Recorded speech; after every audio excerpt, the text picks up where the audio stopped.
Esports, in its most basic form, has been there since the 1970s and then revived itself in the 90s with the Quake. But it hasn't been until the past 10 years that it has developed into a larger mainstream industry. Like most sectors, this one is currently impacted by significant global events. Esport does not require any significant age group to be involved, therefore could give a huge impact on the equality of the system.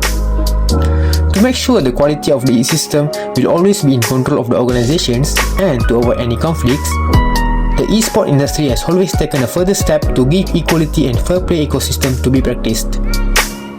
Each esport games does require policy and rules to be obeyed so that the quality of the industry can be sustained like other industries as well. Strategy 1. Standardized guidance for esports athletes. Esport athletes are the main component of esports, therefore, it is imperative to have a layer of protection for the athletes.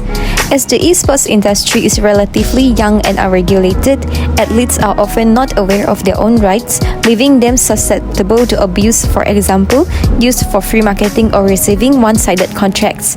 Esports athletes do not have the proper guidance to make the right choices, do not receive the same rights as other sporting athletes, and do not have an outlet to voice their complaints or grievances. In this case, the Esports Malaysia Association (ESM) can provide aid in relevant matters, from drafting player contracts between their team or organization to providing aid wherever necessary. This should include providing samples of player contracts as reference, preferring legal advice, and linking the athlete to selection of pro bono lawyers to scrutinize the details of the contract on behalf of the player. The next strategy is standardized national guidelines. Every esports tournament in Malaysia has to register with the Esports Malaysia Association (ESM) for recording of points. This way can create a ranking system for the players and assign them their relevant tiers. ESM needs to ensure that athletes are registered under the association so that their player data and relevant sports team or organization can be recorded. By having this data, we can keep track of athlete performance and rankings to determine athlete tiers and salaries within the Malaysian esports industry. ESM must also work towards creating the best environment and program for under-18 athletes who are still studying by providing a calendar of educational workshops about esports. By doing this, the public would be more receptive towards esports, and it will also legitimize esports as a viable after-school activity.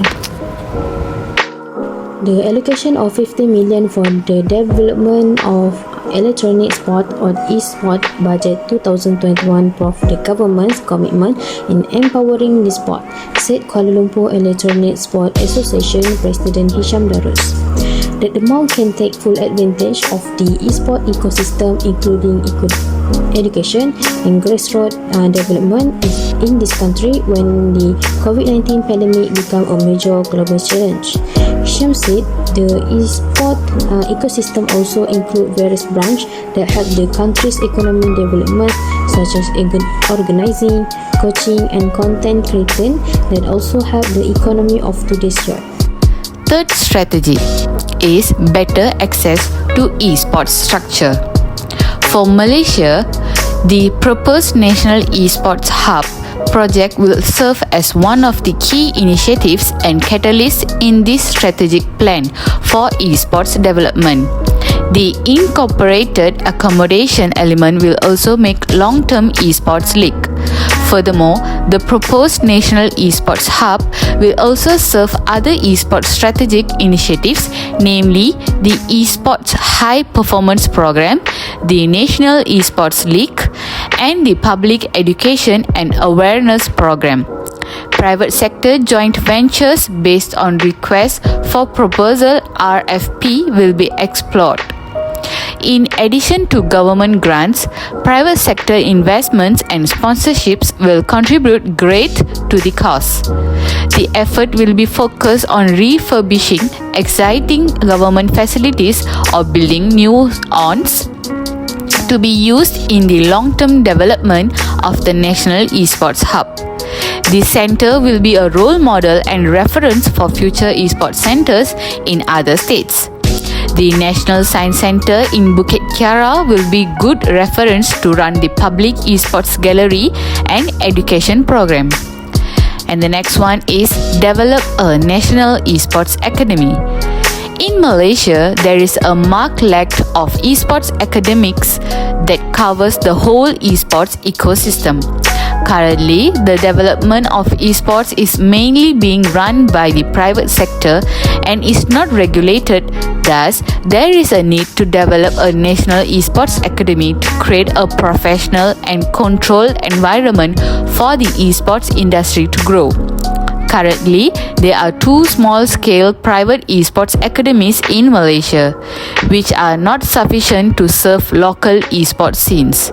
The National Esports Academy will serve to fill this gap and serve national goals by developing this essential skill in national esports athletes.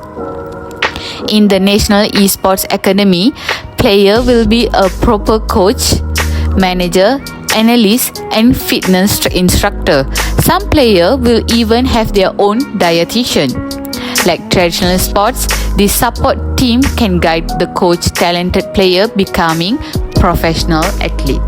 In nutshell, esports have been upgrading its standards year by year, and after COVID-19 pandemic struck the world, this industry has gained an increase of million gamers and participants, bringing the success of esports industry until now. Malaysia's Ministry of Youth and Sports has released a 144-page comprehensive strategy to legislate and create a sustainable esports ecosystem. The 5-year plan presents 25 key initiatives within 5 prioritized strategies, which aim to maintain the continuance of esports excellence in Malaysia. According to Internet User Survey 2018, Malaysia, a country with a population over 31 million, has seen the estimated number of internet users grow from 20.1 million in 2014 to 28.7 million, roughly a 42% increase. With all these positive updates, esports industries could be one of the most important industries in Malaysia, with the strength of rules and policies applied in order to bring more success in economical and social aspect. Thank you for watching.